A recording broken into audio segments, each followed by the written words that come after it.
Hi guys, and welcome back to another fly tying tutorial. So what you see in the vise is my homage to the Irish Lough Wet Mayfly. So without further ado, let's get into it. So the hook in the vise then is a Hanak H230 barbless hook.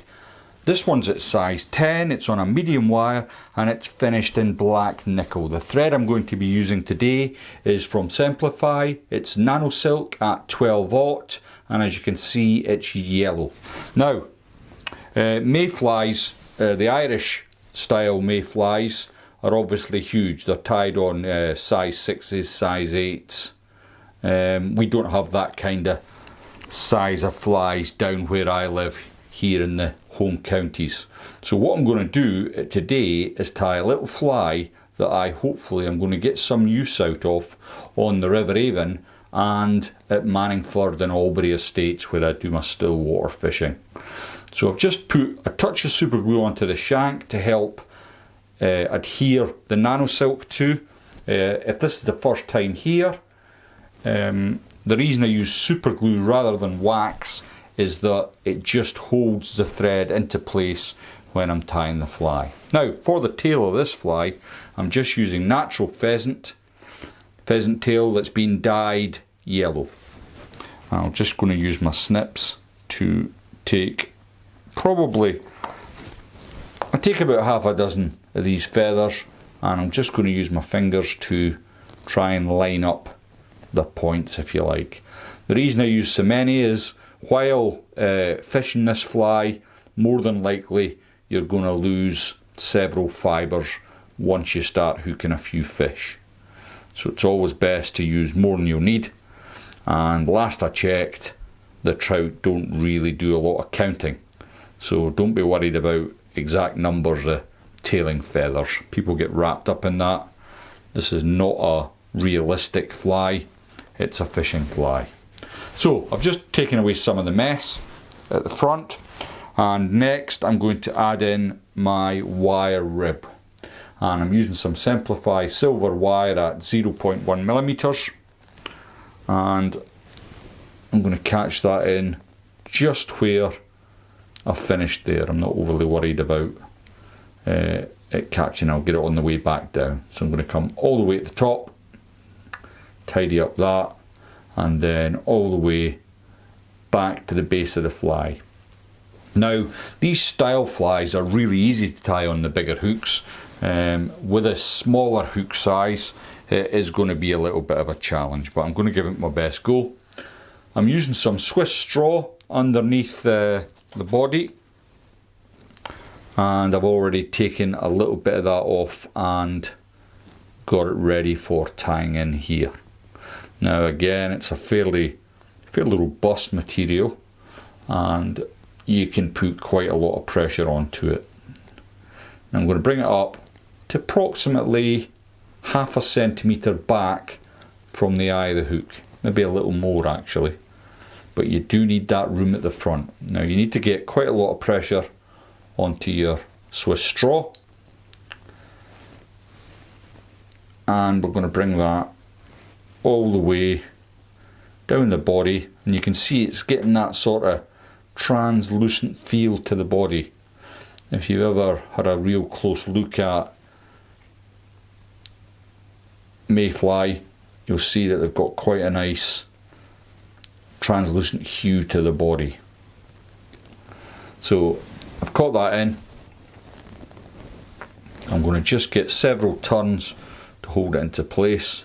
A few turns in front of the material, and then I can come in with my snips and just remove my weight. Next I'm going to use a Grizzle cape for my palmering, and I've got a feather here now. Obviously I don't want these thicker feathers near the bottom, so I'm going to just use my thumb and forefinger to rip that away, and then I can create a little bit of a stem for me to catch in. Now before I do this bit, I'm just going to add a little bit of wax to my nano silk just to help grip it a little better, and then I can bring that round, taking in all the stem. And it might seem at this point that I'm way too far back, but don't worry, that'll come good. And next I'll catch in the tip of my feather, bring it back slightly, and then the first turn is almost upon itself, and then I can palmer down my body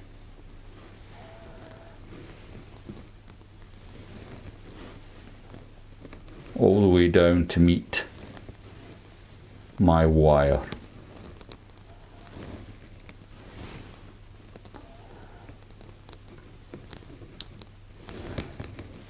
Not the neatest work I've done, but I've got the palmer in place. So next I'm going to bring my wire in the same direction that the palmer had come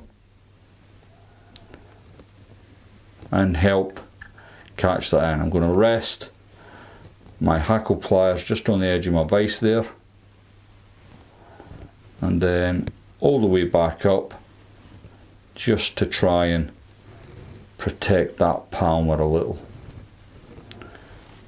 Don't be worried if you catch a few in, it will not make much difference once you've got your front hackling in. Now, as I get up near the end, I'm going to cross the wire with my thread a couple of turns. Once I've got them 2 turns in place, pull all your fibres back, a couple of turns in front, and then keeping pressure on the thread, you should be able to twist your wire away. And then you can come in with your scissors, and it should be just a case of touching the blade to take away the excess.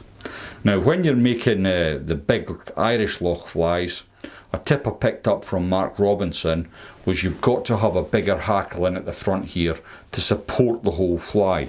So I've kind of taken that on board, and I've got another bit of Grizzle hackle here which I'm going to use to employ that tip that I got from Mark.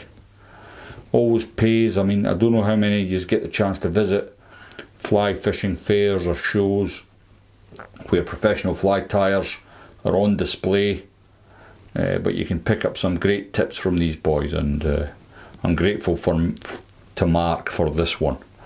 So I'm going to just bend that back. Again, I'm going to grab my hackle pliers and bring that round, and what I want to do with this is just make a little bit bigger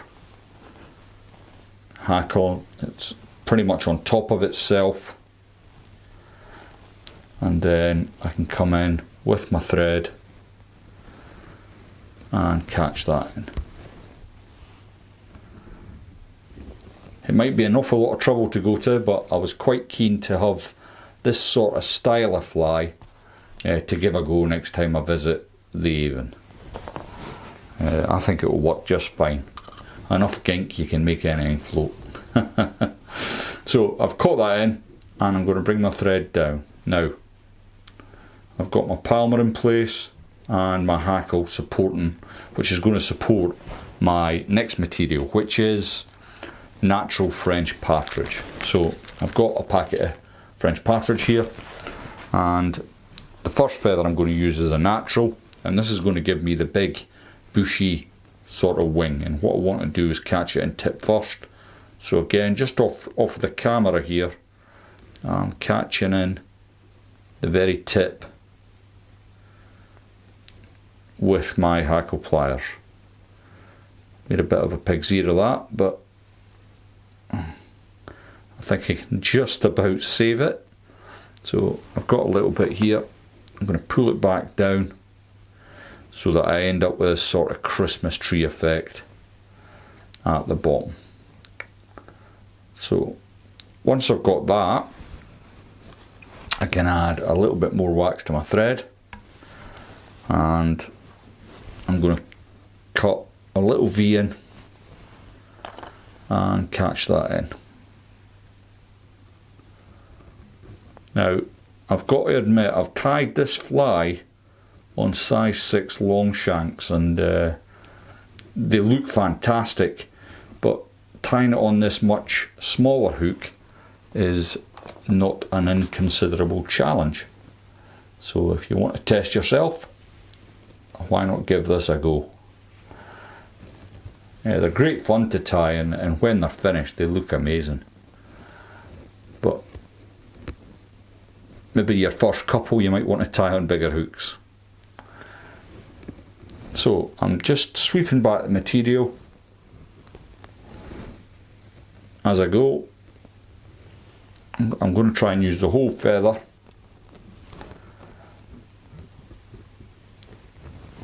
Or as near as damn it. Just bring my silk through the last couple of fibres, which I'm not going to get in. Like so. Remove the hackle pliers. Sweep everything back. And get a couple of turns in onto your stock. You can bring that out. If you're feeling really brave, hold your thread, pull it away. If you're not feeling so brave, scissors are your friend. Okay, I'm looking for my toothbrush, which I can't seem to locate at the minute. Ah, here we go. Now, what I want to do with the toothbrush is just run that through the fibres, just to open out that French partridge. The Grizzle cape will do all that itself, but the French partridge needs a little encouragement. And last but not least, last bit of French partridge. This one's been dyed yellow just to give it that mayfly look. We get quite a lot of the yellow mayflies, and I'd lost my hackle pliers there for a moment, but I've got them now, and I'm going to just catch that tip section. Now I don't want to use nearly as much of the yellow. It's just to give it a little hint of the colour. So I've got that in place. Now I'm not going to snip it away this time. I'm going to keep that exactly where it is. Come all the way back. Don't put too much pressure on the nano silk, because what it will do is cut right through your feather. Just remove some of that waste there. I'm going to come all the way back down to the eye of the hook, and then I can come with the hackle pliers.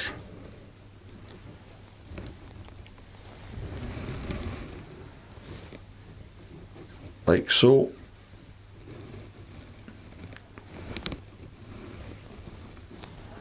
Just folding that round as much as I can get it. Again, it's just trying to slide towards the eye. You want to prevent that because you'll be right on top of it then. And that's about as much as I'm going to get. I'm going to come around with my nano silk.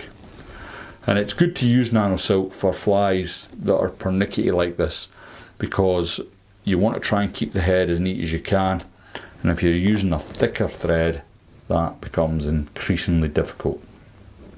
So I've got that in place. Just want to tidy up the front. Try and get as neat a head as I can. With so much going on, it's not easy, but once you've done that, you can come in with your whip finish tool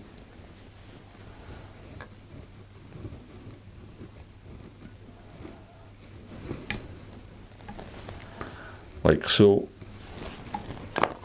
and then just touch your blade to your nano silk. Again, if you're feeling brave, go on, should I try it? Not too bad. You can pull it away. If not, your scissors, as I said, are your friend. And to finish the fly off then, we'll simply come through with our brush, and I've got to say, that went a lot better than I expected. Now what I'll do with this is add quite a lot of up high, is my preferred poison for dry fly treatment. So I'll get plenty of that on the hackle, and I'll head down the Avon and see how it goes.